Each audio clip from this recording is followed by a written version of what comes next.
Bonjour à tous. Alors aujourd'hui, je suis ravie de recevoir Claire, qui est infirmière en soins palliatifs et qui a déjà mis en place pas mal de choses en aromathérapie.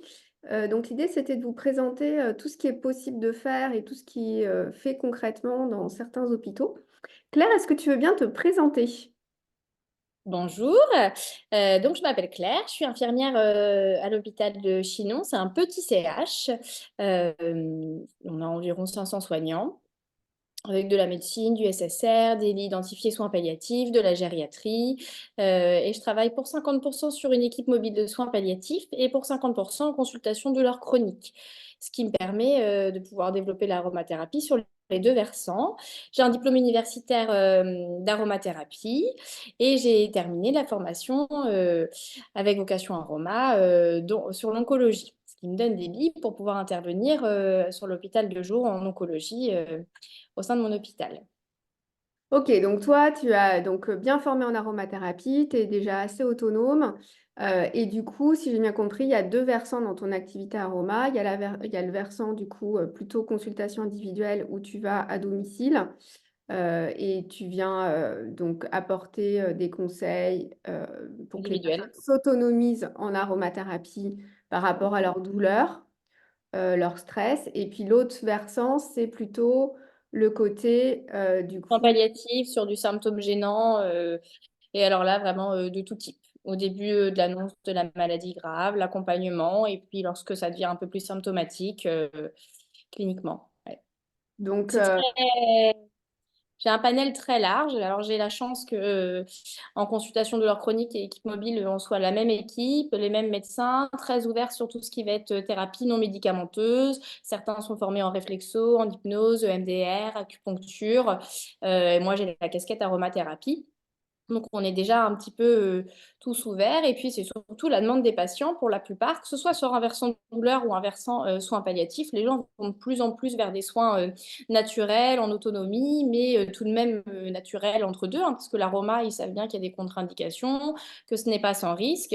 Donc, ils ont besoin d'être un petit peu rassurés et étayés à ce sujet. Donc, j'ai vraiment assez carte blanche de la part de mes collègues médecins qui m'orientent les patients ou même de certaines collègues qui proposent. C'est assez, donc maintenant, c'est en c'est assez place et fluide. ça roule. Mais avant ça, est-ce que tu as dû présenter des documents, est-ce que tu as dû faire des présentations pour justement un peu valider l'utilisation de l'aromathérapie à l'hôpital auprès des médecins? Ouais. Ce qui est obligatoire, c'est d'avoir une formation certifiée. C'est pas un e-learning de quelques heures comme ça. Il faut quand même que ce soit voilà, tout ce qui va être diplôme universitaire, formation validée auprès des professionnels de santé. Ça, c'est vraiment, on insiste sur le fait que ce soit des formations professionnalisantes. Du côté de mes collègues médecins et infirmières, là-dessus, il n'y avait pas de doute sur le côté de la formation. Et après, d'avoir carte blanche, c'est vraiment fait un petit peu par étapes sur des conseils comme ça au lit du patient. Et puis après, plus des demandes. Donc, c'est un parcours depuis plus de 5 ans bientôt maintenant. Donc, il faut vraiment beaucoup, beaucoup de patience pour que ça puisse se développer. Mais une fois que la mayonnaise prend, entre guillemets, c'est que du plaisir et pour moi et pour les patients. Donc toi, en fait, c'est la formation vraiment qui t'a donné la solidité de la connaissance Ouais. pour instiller la La confiance légitimité. auprès, la légitimité, la Ouais. confiance auprès des collègues et des médecins. Et puis voir après l'efficacité, j'imagine, que tu avais auprès des patients pour les soulager Et avec ben oui, parce que après, c'est les patients qui faisaient le retour à mes collègues médecins ouais. pour dire, bah oui, ça finalement, ça fonctionne. La seule chose qui a marché, c'est les huiles que je garde. C'était des propos que les patients ne tenaient pas avant, puisque c'était des propositions qui leur étaient pas faites. Donc, c'est vraiment après le retour, il venait des patients, il venait pas de moi, puisque l'objectif en douleur chronique, il faut savoir qu'un patient suivi en douleur chronique reste à peu près 2 ans dans les centres antidouleurs. On a presque 1 an et demi d'attente une fois qu'on appelle pour une consultation. Donc, nous, l'objectif, c'est pas que les patients restent dans la file active longtemps, c'est de les rendre autonomes dans leur prise en charge. Je suis désolée, on n'a pas de baguette magique pour les douleurs chroniques, ça se saurait. Il faut apprendre à vivre avec, à être autonome, à adapter son quotidien, à se réajuster.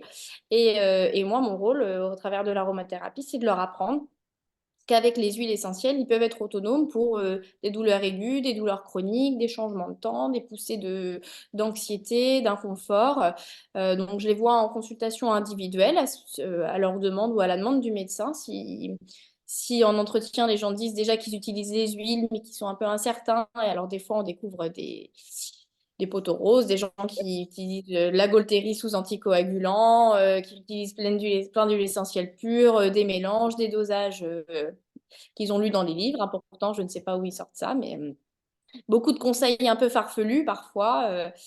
Mais bon, voilà, du coup, ça permet de se poser en individuel, de réajuster avec eux. Je reste toujours disponible par téléphone, par mail ou en consulte pour se revoir s'ils ont besoin de réajuster. Mais l'objectif derrière, c'est que les gens soient autonomes quand ils en ont besoin. Donc j'imagine que tu personnalises à chaque fois donc les conseils, les utilisations selon la situation, selon la prise de médicaments et selon voilà, le contexte clinique. Est-ce qu'il y a quand même des situations récurrentes qui reviennent et enfin, des modes d'utilisation, des dosages, des huiles essentielles que tu utilises régulièrement? Alors, en douleur chronique, eh ben, comme c'est chronique, la plupart du temps, les gens souhaitent quelque chose qu'ils puissent utiliser au quotidien. Donc, dans ce cadre-là, je dépasse rarement le 10%. Ça suffit amplement avec des huiles. La Gaultieri, la plupart des patients la connaissent déjà, l'apprécient de par l'odeur. Ça rappelle le kiné, baume du tigre, camphre, donc prise en charge antidouleur. Donc, ça c'est assez typique. Après, on découvre beaucoup de personnes qui apprécient l'eucalyptus citronné. Une odeur assez particulière pour certains, mais beaucoup la lavande est aussi un incontournable antidouleur. Et puis des fois, on arrive un peu avec du clou de girofle sur du ponctuel.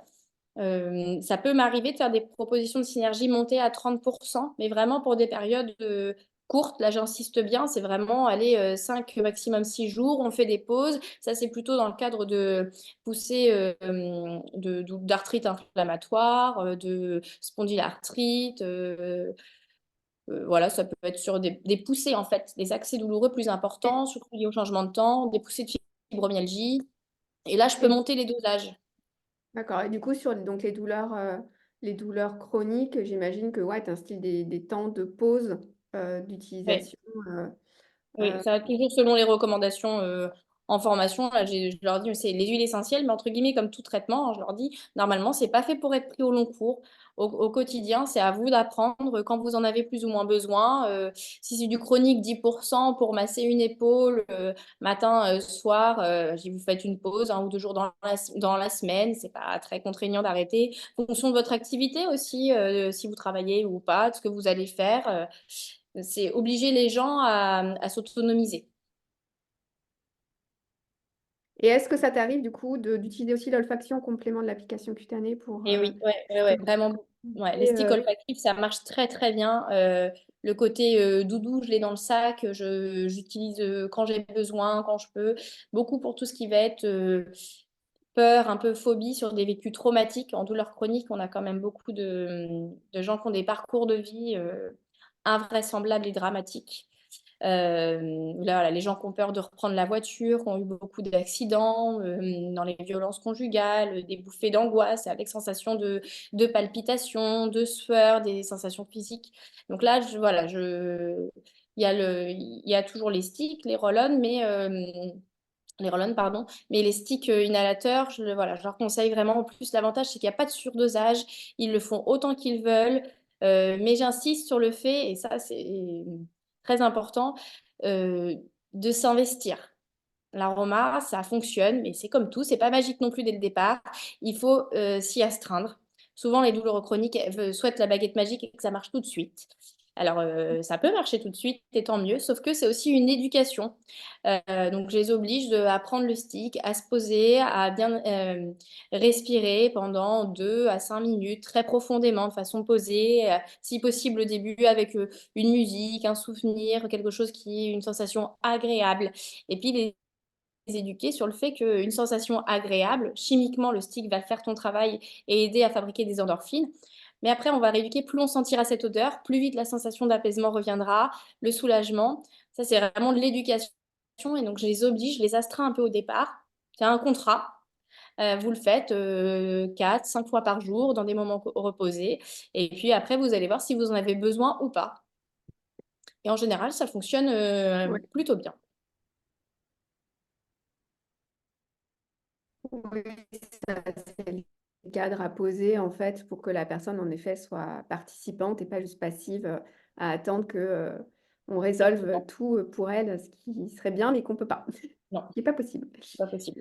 Eh bien, je te remercie pour ce retour. Est-ce que tu veux partager d'autres expériences que tu as eues avec des patients Eh ben, ou avec sur la des douleur personnes chronique, c'est assez facile, hein. C'est de la consultation individuelle, parfois même des ateliers en groupe. Sur le soin palliatif, voilà, il faut vraiment pouvoir se dire que c'est beaucoup plus aléatoire, ça va dépendre du public qu'on rencontre, des patients.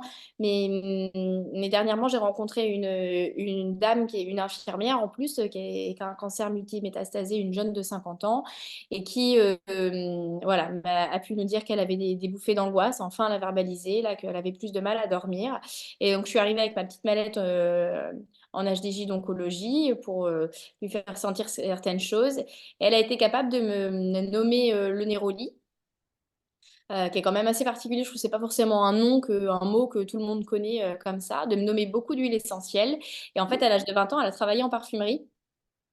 Donc, enfin, derrière en labo, etc.